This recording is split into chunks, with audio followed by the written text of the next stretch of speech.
Welcome back to What Arty Noobs with Channel Disturbance. This is an M53 M55, the Tier 9 American SPG. This one's located on the eastbourne of Airfield and it's under the command of WR104.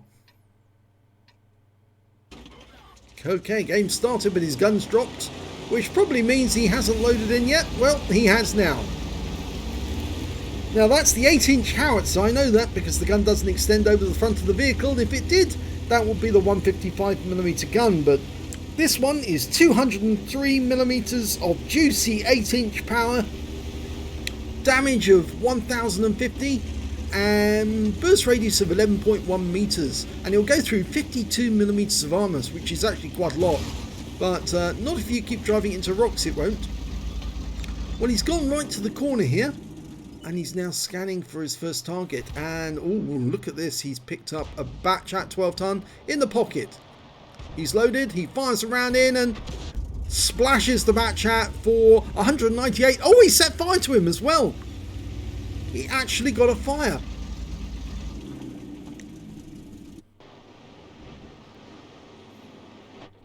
Okay, a couple of heavies have turned up not a couple of heavies actually, it's a Super Pershing. And behind him there was another heavy tank, and he's just waiting for the reload to go through. It's 34.3 seconds on the reload. Oh, that E25 made a huge boo-boo there, and he got tracked in the process, but it was an IS-2 that was actually behind the Super Pershing, and he fired one round in and hit both of them. So he's now up to 873 hit points of damage from just 2 shots. Mind you, you don't get a huge amount of ammunition. There's only 20 rounds in this Arty, and he's keyed up a premium round for his next shot. It's got a slightly big burst radius.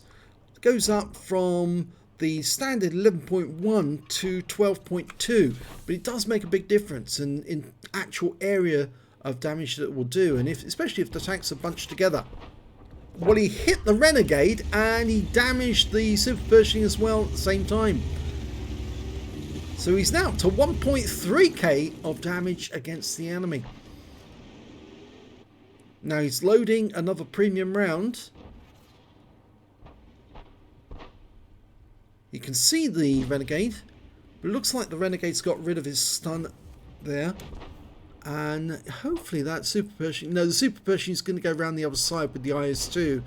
And it looks like the Renegade's pulling back just for the moment. Oh, that one went well to the left. That was a complete waste, unfortunately, that shot.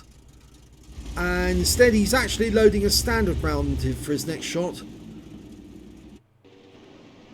Yeah, it looks like the enemy's decided to go the north way around that rock. And it's now threatening the IS-2 too. In fact, actually, it's the T-43 who's going to take the shots first, but I think that WR104 can actually fire a round in. Will hit that Super Pershing and the IS-2 once he's loaded. Oh, well, he's just going to have to go for the IS-2 then, because the Super Pershing made a bolt round the corner. Now he can hit both of them there. So go for it. Rounds out. Direct hit on the Renegade. Big hit. 520 hit points. It landed on the turret. Now these pair of rocks actually do provide some cover just in case the enemy does try to fire back, and the Renegade was killed. So it's now the Super Pershing who's in a lot of trouble because he is actually being taken on that corner and being caught in a crossfire, and he's dead. He's out the garage, into the garage rather. The IS-2 is very low on hit points. In fact, both the IS-2 and the IS are both very low, and looks like they're both going to die. But before they went, they took the IS-2 too with them. Oh, and that one hit our own guy in the rear. That hit the Panzer 58 Mutz, and I wonder there if WR4 actually realised which one he was actually aiming for. And he did say sorry in chat, but yeah, he kind of mucked that one up. Went for the wrong tank. And it's kind of open here in the south, yeah, because all the guys who went along the south route are now dead, and there are enemy on the south and in the on Temple Mount, that mountain I call in the centre of the map because it's got temples on it. There's a Super Hellcat up there. There's a Lorraine 40-ton guarding their cap and an AMX 1390. And you have to assume that those tanks won't stay there for long when they realise they're not being fired upon on the south side. And they must know that our guys are pushing the enemy back on the north side. So WR's decided to relocate north and get to a position where he can support the north attack. They're chasing after an EBR Hotchkiss at the moment, and he's gone. Now the best place for him to go right now would be in those set of bushes over there in the corner. Not to go a lot further along the airfield if he can help it, because well, he's decided to sit in the open, and that's not a good idea. But there is an enemy Arty over there. There's the Lorraine. He has gone up onto Temple Mount, but we do have somebody guarding our cap area now. A Panther and a SU-130 PM have relocated, and they're now able to guard our cap. We fire around in. The Lorraine was unspotted at the time, so we don't know if we hit him. Oh, we just lost our Progetto. Their Super Hellcat appears to have relocated to a position where he could take him out. He was up on Temple Mount as well, but he's obviously not there anymore. In fact, actually, he's tending to indicate there is an enemy in F1 and J1. And the enemy team does have Arty. Or did have Arty. Do they? No, they don't have Arty. Sorry. So he's actually indicating the positions of those Super Hellcats. So presumably they must be in the bushes in that area. There's one of the Super Hellcats near the cap. And there's the other one. Oh, right now, juicy shot here, because the Super Hellcat does not have much in the way of armor. And he's actually aiming for the open one, who's sitting between the houses, not realizing, of course, that we can actually hit him. And the other one's moving as well. Is he changing position? Yes, he's just moving position. Lining up a shot. Rounds out and he pulls back just in time to avoid the shell. And now we can see a Scorpion G in that area as well. I'd say the Scorpion G is probably the priority target, because he can do a lot more damage for every shot, even though he's got a long reload time. Oh, that Mutz is in a lot of trouble. He's very low on hit points. We're going for the Scorpion G, but we're not loaded yet. Don't tempt it, Mutz. Scorpion will end your game very quickly if he can get a shot. Almost ready. Scorpion, the Mutz goes down. Scorpion's going to be next. Rounds out. Lovely shot right into his side for 421. And this is where I said being in the open does not help, because that AMX 1390 was down the other end of the runway, but he does have a very long view range because he's a light tank. So if you sit in the open like that, you are vulnerable to being spotted and taken out. Now, thankfully, WR104 was actually paying attention to his minimap, and so he's now relocating to a position where he can actually protect himself. But it looks like our attack on the enemy base has kind of fizzled out, and the enemy's probably going to be coming in this direction now. So he's decided to go back and park himself probably in the middle behind the cap area. Or is he? No, he's actually going to go back south, even further south, back to his original position.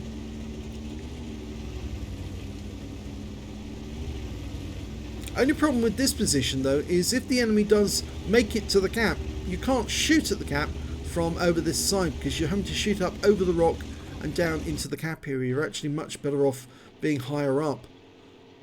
Okay, there's the Lorraine 40-ton, and he's sitting on that corner. He's a one-shot kill. If we just land a shell near him, rounds out.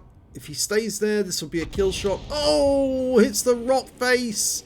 Bad RNG. It didn't go anywhere near the aim point. It actually was within the aim circle, but RNG was very bad on that occasion. The Hellcat, well, he's also a splash kill, because you could take him out with one shot. Now, can he get the shot on target this time? He's been spotted. And it's the AMX 1390. So, and he killed himself coming down there from the hill. But he doesn't need to move, because There's no Arty involved. If there was Arty on the enemy team, he would be in trouble right now because they'd know exactly where he was. But he was very lucky that that 1390 didn't kill him. Fires around in at the Hellcat, and it hits the ridgeline or the rock face, and no damage to him. Now, he could easily take out both the Lorraine 40 ton and the Super Hellcat. The Scorpion's down to half his hit points, but he's still vulnerable. The Lorraine is staying behind that rock. Oh, and the SU-130PM makes him absolutely dead. Super Hellcat's next, just behind that bush. Just slightly to the right. There. I'd aim for that bush. He's probably still there.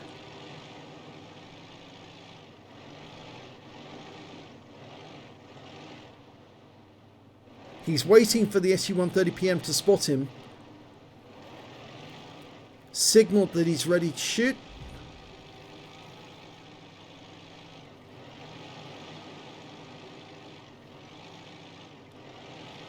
The SU-130PM is probably a bit peeved that the Panther's not helping him here. If that Panther was going to be up there doing something, he could actually easily assist the SU-130PM by flushing out that Super Hellcat. But I'd actually fire around in there anyway for WR104, because it's more than likely the Super Hellcat's still there and hasn't moved because he's probably worried about being spotted. And if he fires the round in right now, there's a very good chance he will get a splash kill.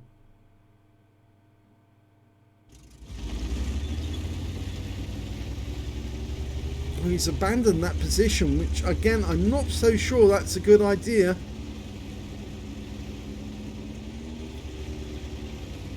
Mind you, I actually said or suggested that he should have gone up high, and the AMX 1390 went up high, and if he'd been up here, then I think he probably would have been dead, because the AMX 1390 would have found him directly. And being up higher here is not helping him, but it might help him if he has to fire into the cap area. The Panther is finally moving out of our cap area, but he's headed north.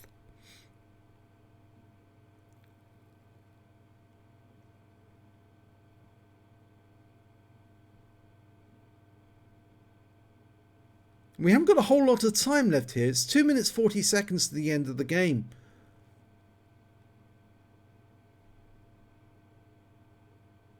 Still got 2 enemy to kill, and one of those, the Scorpion, as I said, still has half his hit points.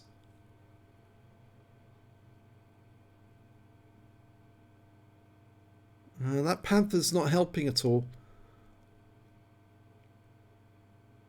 He's just swapped positions by 1 grid square, that's all.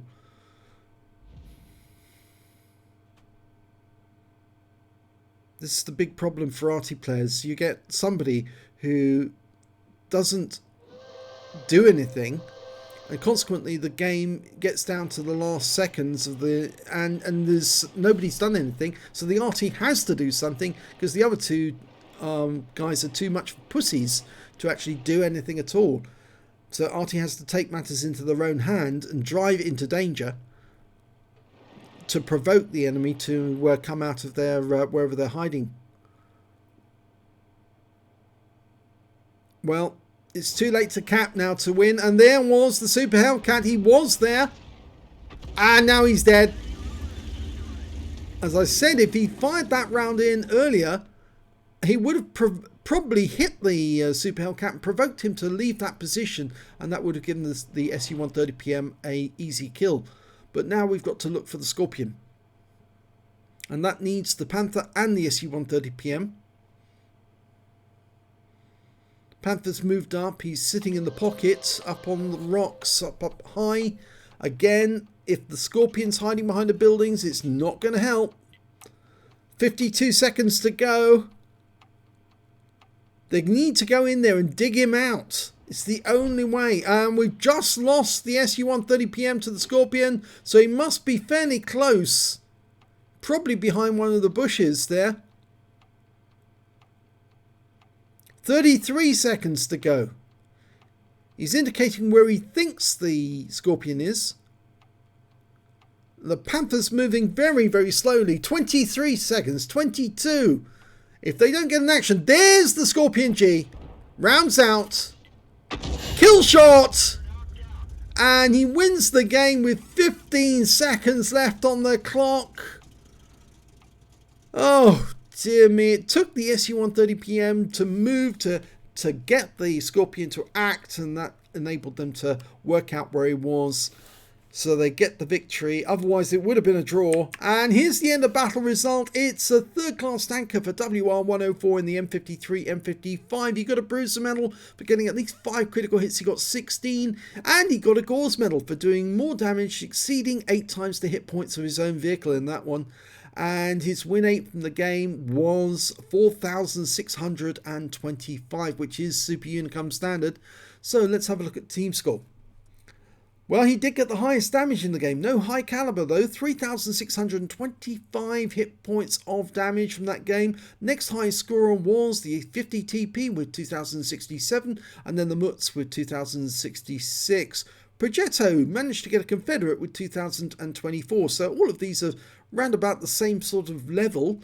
Highest score on the enemy team was that Centurion 7-1 with 1,996. When it came to kills, it was the Mutz who did the best with 4 kills. The SU-130PM managed to get 3, and we can see WR104 managed to get 2 kills. And the high scorers on the enemy team, they all got 2 kills apiece. And when it came to base XP, it was the Mutz with the best, 1,106 to him, 822 to the Progetto, and 744 to WR104. He fired 13 rounds, got 5 direct hits, 1 penetration, 12 splash. Damage of 3,625 hit points, all of it at more than 300 meters. He damaged 7 of the enemy, killed 2, and did 240 hit points of stun assist off 11 stuns. On a free-to-play account, he earned 27,989 credits and got, unfortunately, ammo costs of 30,440. And the reason was that he was using those premium rounds during the battle, and of course they are slightly more expensive. In fact, they are quite a bit more expensive, and so he actually made a loss for the game of 2,451 credits. He did pick up 5 bonds for the Gore's medal and 744 base XP, 1488 from personal reserves, took away 2,232 altogether. As he said, it was a win with 15 seconds left. If they hadn't gone in there and dug that Scorpion G out, it would have been a draw for certain. So it's thankful rather that the SU-130PM had the balls to actually move. They weren't just going to sit there behind the rocks and wait for a miracle to happen. Instead, they actually did make a move, and the SU-130PM did die, but in doing so, he actually gave them the chance of a victory. So if you enjoyed that replay, please give this video a like and do subscribe to our channel, please, and thank you for watching.